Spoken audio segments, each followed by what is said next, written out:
maximize your influence, your resource for the top persuasion, influence, and negotiation techniques that will help you maximize your success in life and business. And now, here are your hosts, Kurt Mortensen and Steve Olson.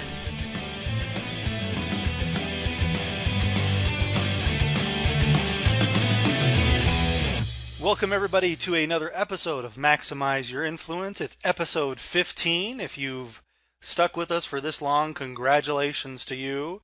We must be doing something right, or there must be something wrong with you, one of the two. I've got Kurt Mortensen here with me. Kurt, what's up? What's the latest? Well, nothing. The good thing is I didn't travel all week, so I'm getting some stuff done. I'm making it happen. Otherwise, I can't think of anything new and interesting that's been happening. Man, when you're on the road, you're busy, but it doesn't seem like you're getting anything done.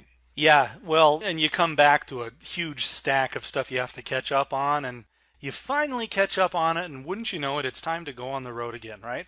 That's exactly how it works. And then trying to stay healthy on the road, that's a whole nother subject. But it's good to be home and exercising regularly and eating decent food. Yeah, you start feeling good. I think we talked about that on the podcast earlier. You just get hammered on the road with how you eat. But yeah, it's good to be home, lose a few pounds so that you can put them back on again. That's the key. Well, I said decent food. I said probably, the word should probably be healthier food. Because the food on the road can be very decent and very good. It's just the healthy piece. That's right. Oh, it's just so difficult because there's so much good food out there, and you're out and you're like, I don't care. I want to eat something good.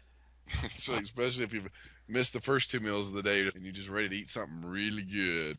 So, Kurt, off topic, but not really off topic. I'm reminded of a study that you told me about once, where there was a group of college students, chocolate chip cookies, a cold, nasty plate of radishes. Does this ring a bell? And a study about self-control? Oh, yeah. Self-control, willpower.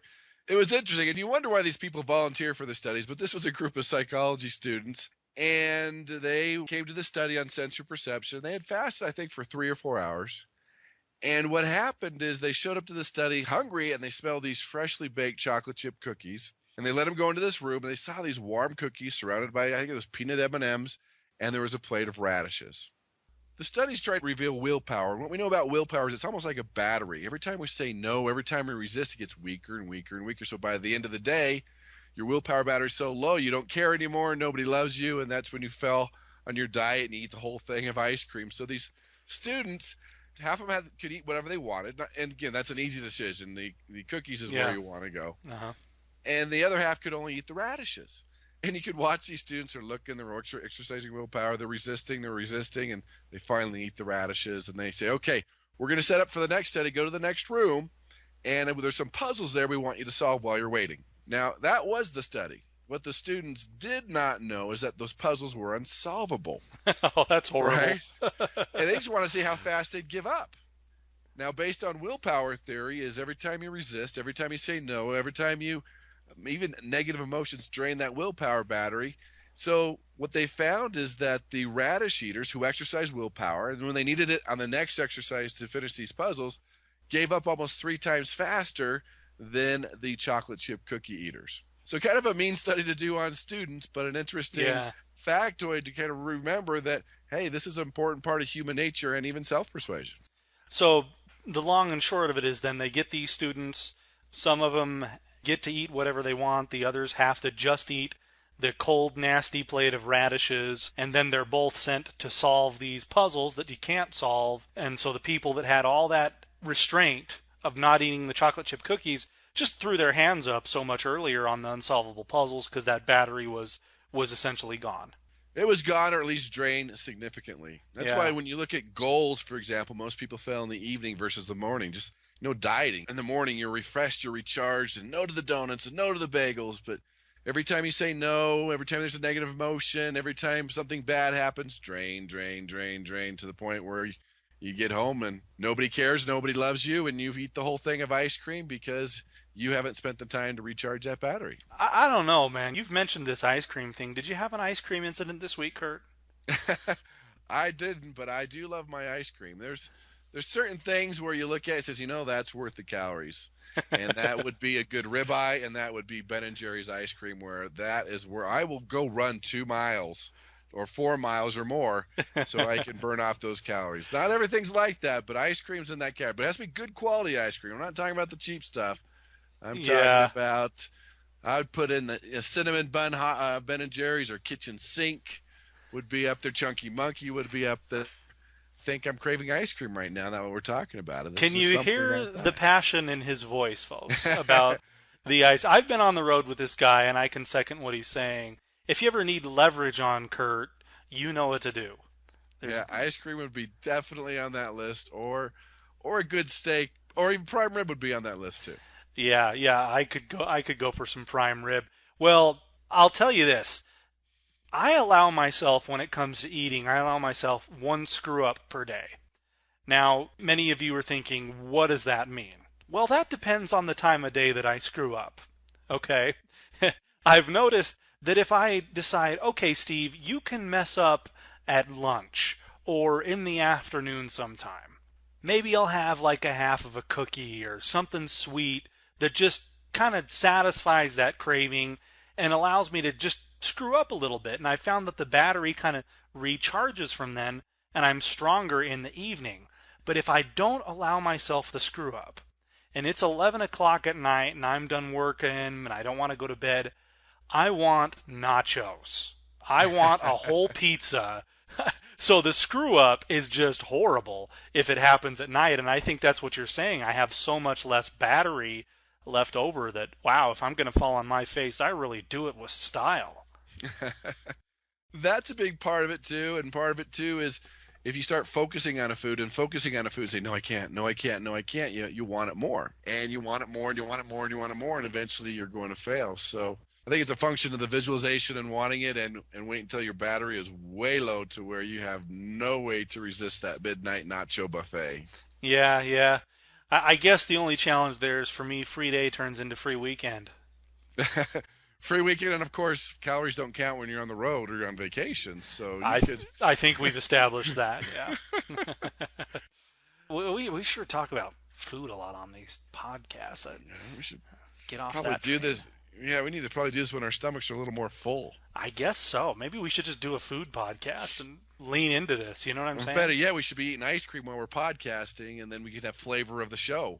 That would solve everything. Forget the blunder. We'll have the flavor of the week. We'll have the ice cream. They'll sponsor the show, and it'll say, our sponsor's Ben and Jerry, and the flavor of the week is Cherry Garcia. Yeah, Ben and Jerry would have to send you all the ice cream you want because you're just a huge sponsor, a huge promoter of their ice cream. There we go. They would just have free ice cream for life. Man, I'd be a blimp. Yeah. Well, speaking of quantities of ice cream, there's a study to talk about here briefly.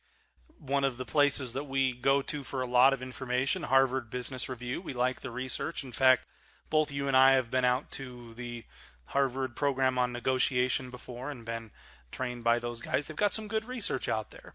And the article, it was posted a couple of days ago on October 25th, and it talks about when it is wise to offer volume discounts on your product. So I think the conventional wisdom is that the more you buy, the more you save, right? Isn't that pretty much what everybody does? And that's the theory of Costco? Yeah. I was there today, and they got me. Wow, they got me good. Yeah. So, in fact, on Costco, a guy I worked with the other day had a great quote. He said, man, Costco sure is an expensive place to save money. It is. What am I going to do with 25 pounds of gummy worms? But you saved $10. Yeah, I guess you did, but you don't need the gummy worms. It's pure logic out the window. No, I was there the other day, and I saw this thing in Nutella, you know, that chocolate spread from Europe. It was huge. It must have been a gallon or 2 gallons of pure chocolate butter, I guess we could call it. I just like, who buys that? I mean, I can't even imagine eating that in a year. But they've got the quantity. That's one thing they've got. That's their niche. I guess so. The military must buy from Costco. That's military-grade Nutella right there.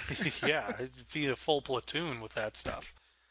Or, like, use it to line the outside of the Humvee for more armor stuff. Something. That stuff is thick.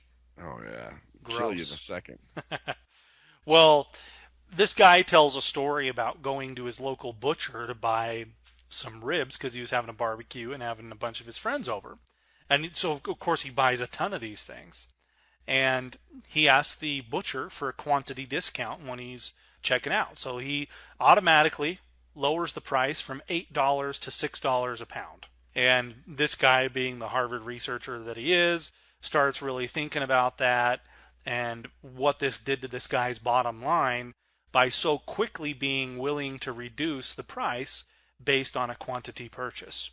A big long article for a not so well, it's a kind of an obvious point of only give the quantity discount if you have to, because his point was he was buying the ribs whether they were at $8 or $6, no matter what. So the takeaway for the listeners here of the podcast is, are you offering quantity discounts, and do you really have to?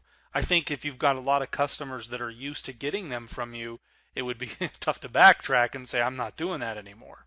It might be worth testing. It might be worth charging the same, seeing if customers are asking for discounts, and if it's a deal breaker or not. I don't know, Kurt, what do you think? Well, obviously you don't want to offer quantity discounts if it's going to break the bank, and he was ready to pay X amount of dollars for that, but does that increase his loyalty? Is he going to come back and want that discount in the future? I think part of it, too, we have to be careful, is a lot of people use this as we talked about negotiation, those dirty deeds, to where say, well, what if I bought a quantity of 1,000 instead of 100? What would that be? And well, our quantity discount is so-and-so. Well, I don't want 1,000, I want 100, but I want it at that price. So we have to be careful on how they're asking, and if you say, well, are you going to purchase 1,000? Are you ready to do that today and find out exactly what their wants and needs are? But that's something, as far as a persuader is concerned, you need to know ahead of time before you go into negotiation, before you do something, if you can offer it, what your bottom line is, what you can take it to, instead of doing it right on the spot. Yeah, and I think the small business owner is more susceptible to doing it on the spot.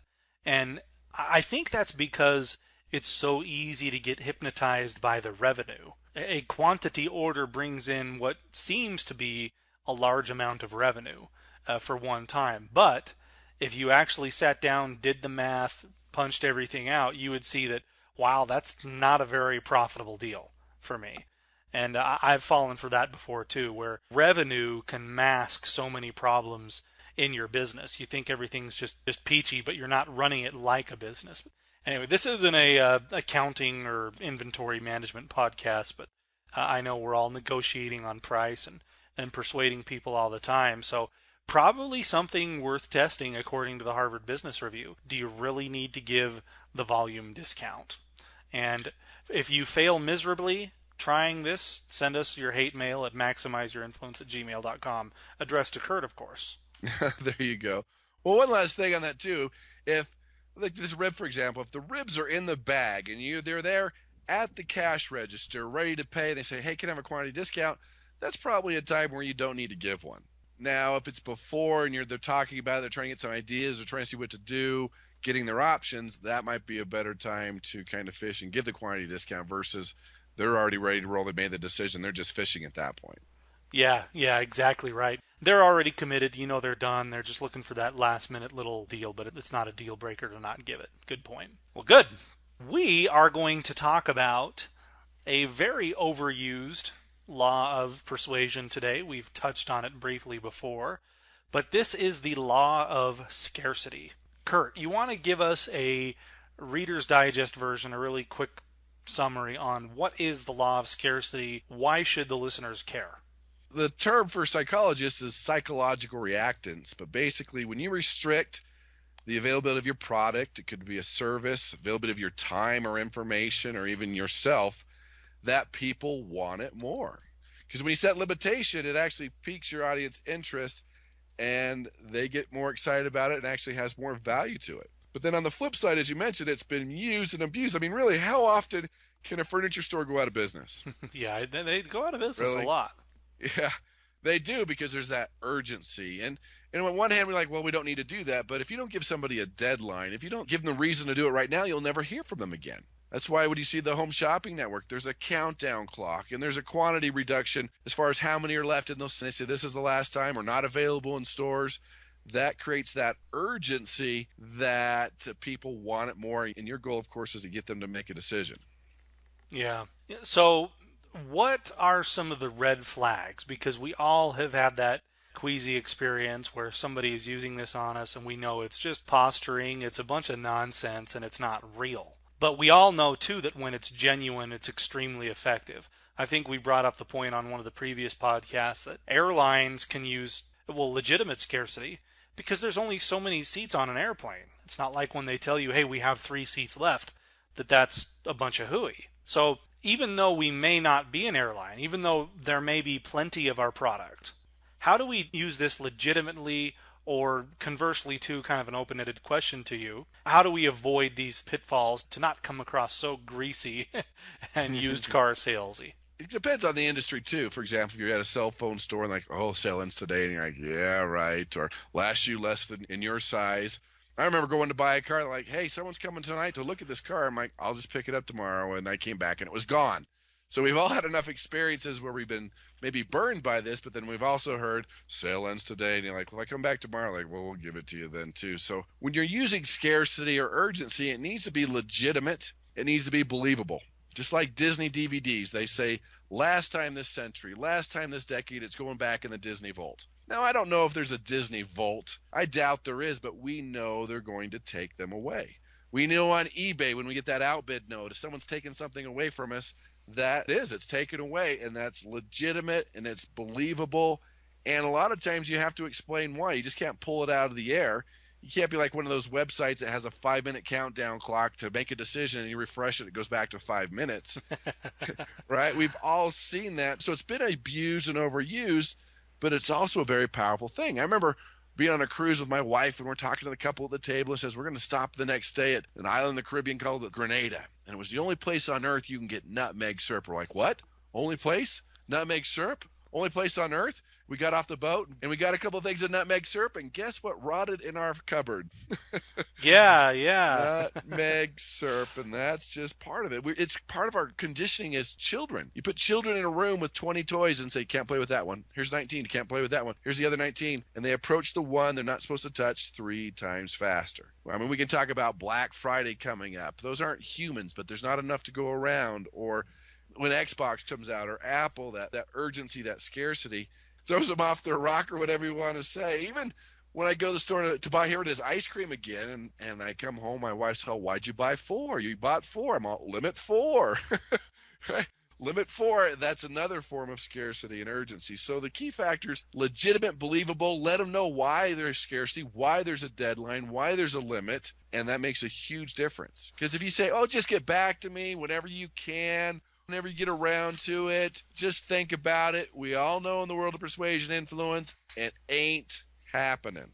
Yeah, Costco does that too. While we were talking about Costco, a lot of those products that they place in the center of the store, you know that they're going to be gone soon. They're seasonal, and they only keep them there for a certain period of time. And the schedule as to when those products are going to go away must be in the Disney vault with all the DVDs, right? Because nobody knows ever how long that's going to be there. They've trained you so well. I know when it's beginning, like springtime, they bring in life preservers for boating. And I've learned from real fast that when they're gone, they're gone. They're not going to order anymore. They don't care. They're gone. And if you don't get them, you're not going to get them. And so people just like go nuts, and they're gone within a week or two. And like you said, they don't care. They've committed to that model of circulating the inventory through.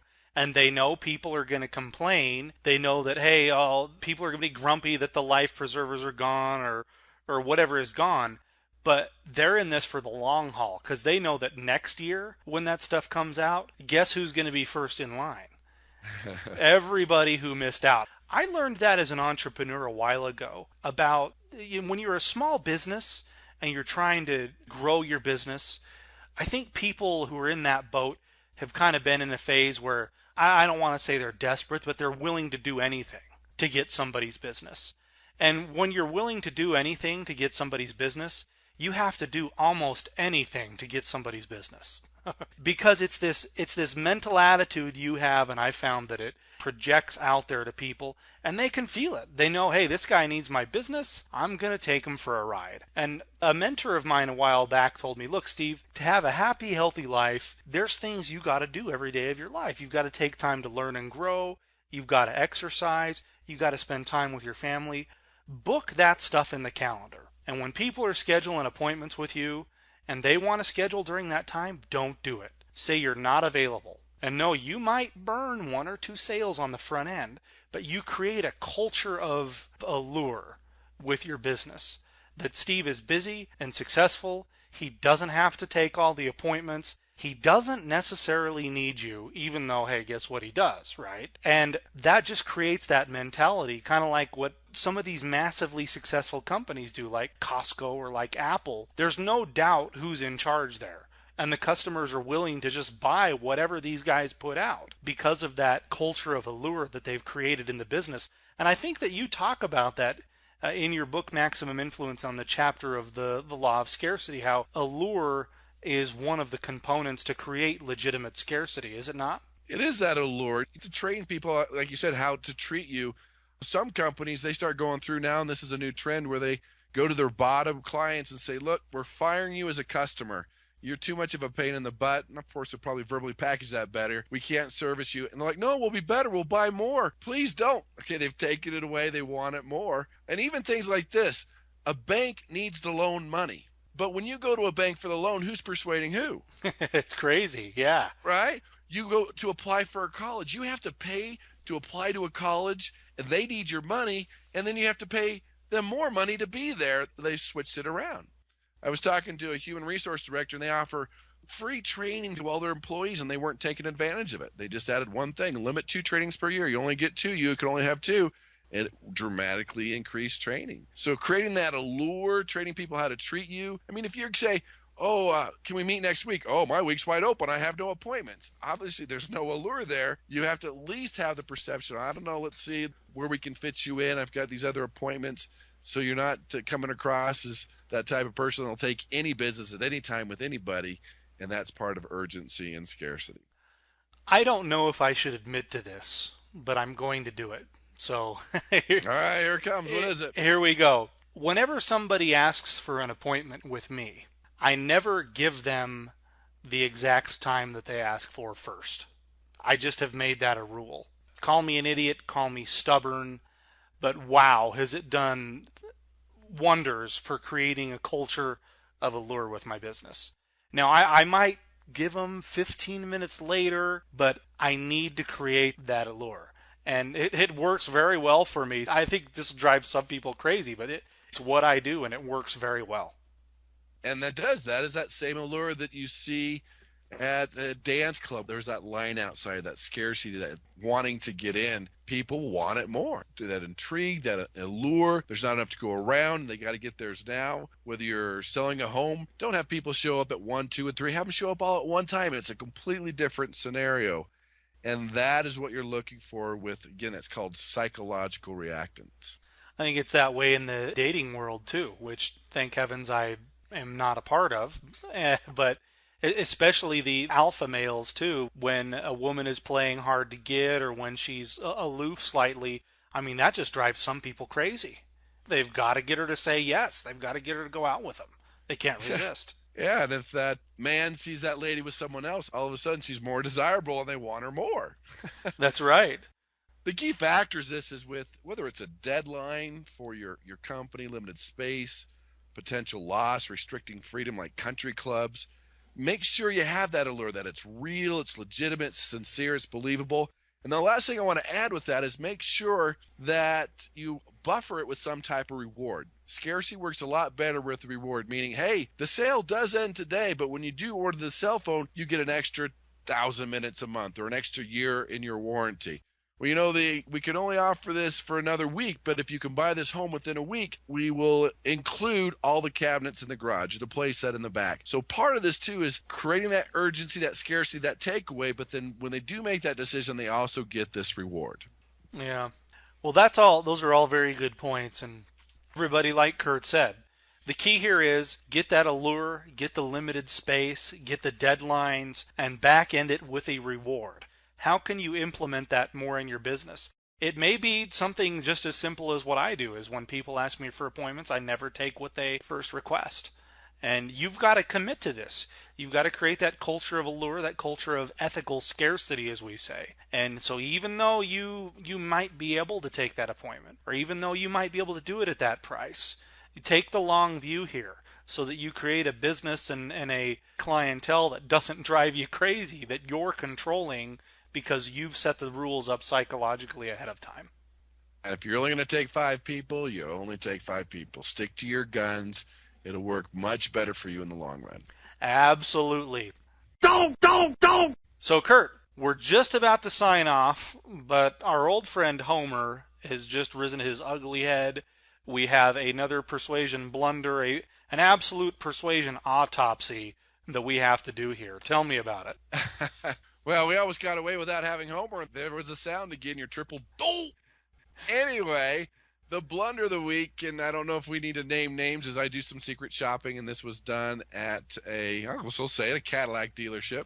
And I had to see if people are, how persuasive they are. And of course, when you go up to someone and say, what do I got to do to get you in a car today? It's not a good thing when you're an influence expert and you're writing that down. Okay, lame intro. Oh, I hate that. But the blunder here is the vomit of the features versus really getting the benefits. And every persuader's heard, oh, you sell the benefits, not the features. Everyone's heard that, but nobody does that. Because when they do say a feature, sometimes the prospect assigns a benefit to it, and it works. If I say it's 450 horsepower, some people have no idea what that means, and some people are like, whoa, they can assign a benefit to it. So that's, I get there, they're like, well, what kind of car are you looking for? I'm like, I don't know. And let's go look at the Escalade. So they grab a little key fob, and they walk up there, and they start the car from 100 feet away. I'm like, I can turn the key. He's just saying, just show me the feature. And of course, the benefit would be probably during the winter or the summertime, and these things have heated and air-conditioned seats. He hits another thing on the key fob, and the back tailgate goes up. I'm like, well, I can lift it. It's not that heavy. There was no benefit there. He was just vomiting the features. And of course, the feature would be with your handful of groceries or needing to have it opened when your hands are full. Then we sit in the seat, and he talks about the satellite radio with the hundreds of stations. Now, you probably know I'm a personal development junkie. I will never listen. I will never care. It doesn't matter what he data dumps. That was actually a negative thing. Then he says it has heated seats. Now, I never want a heated seat. But the benefit could be maybe my wife needed a heated seat. But all he needed to say look, in the summertime, heated seats are a great practical joke.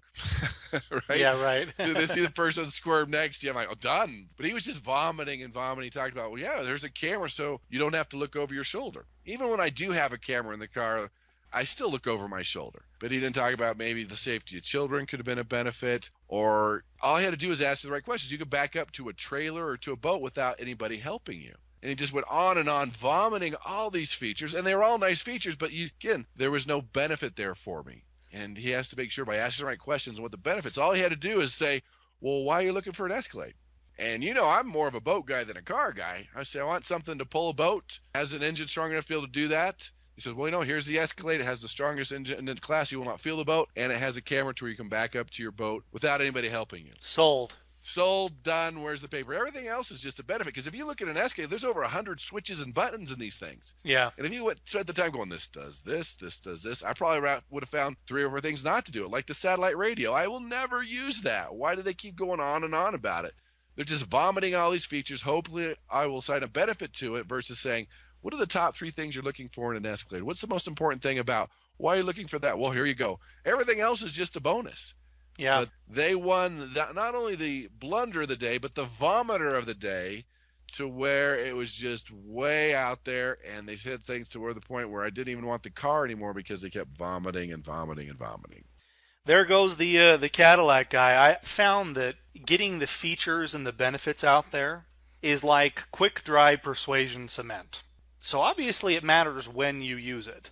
So you come and you say, hey, tell me about the Escalade. Bam, bam, bam. You're not really sold. They vomit a bunch of features and benefits on you. We have quick dry persuasion cement, and you are still not sold. My wife and I got a car recently, and I think I talked about it on the podcast, but we originally thought we wanted a Chevy Tahoe. And we went to the dealer. We said, hey, what do you got in the way of Chevy Tahoes? He goes, oh, come this way. Let me show you. He was good. Maybe we could make him a ninja. But we're walking out there, and on the way he says, so what makes you want a Chevy Tahoe?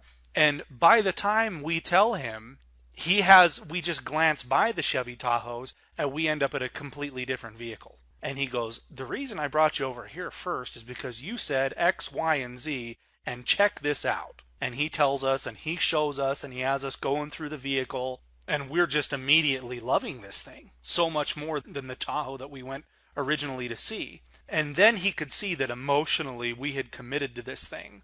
And so now it's time to bring in the quick dry cement, right? Now when you talk about those features and benefits, it's just more reasons on top. And you just think, I am completely sold. I got to have this car. I wish they could all do it that way. Maybe they would get some repeat buyers, but very few of them ever do.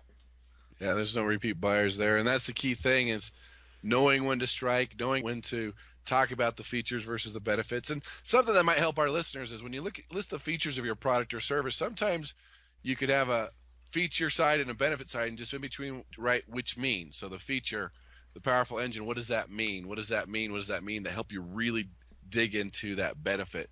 It makes a huge difference in your ability to persuade. Yep, very true. Thanks for that blunder. Very educational. We appreciate it. Anything else you want to add before we shut her down? Master scarcity. You want people to make decisions. You don't want people to say, I'll be back, I'll think about it, do it later, talk to a spouse. You need to crank up the scarcity to make sure it's legitimate, it's believable, it's sincere, and you buffer it with some type of reward. You'll be amazed how many more yeses you get. That's right. I tell my clients that you can't hunt fish. You don't jump in the lake chasing the fish around. You're never going to win. That's why we have fishing lures. We use flies. We get the fish interested. Maybe, hey, a lure, right? There we go. So that's what we want to do. Like Kurt says, master scarcity. Send us your questions at maximizeyourinfluence@gmail.com. We're happy to give tips and answer your questions on the air. And I think next week we'll even get to a few of these things. We tell everybody every week, send your stuff in, and then we never comment about it. So time to practice what we preach there. Everybody, thanks for listening. We look forward to doing another show for you next week, and we will talk with you then. Take care.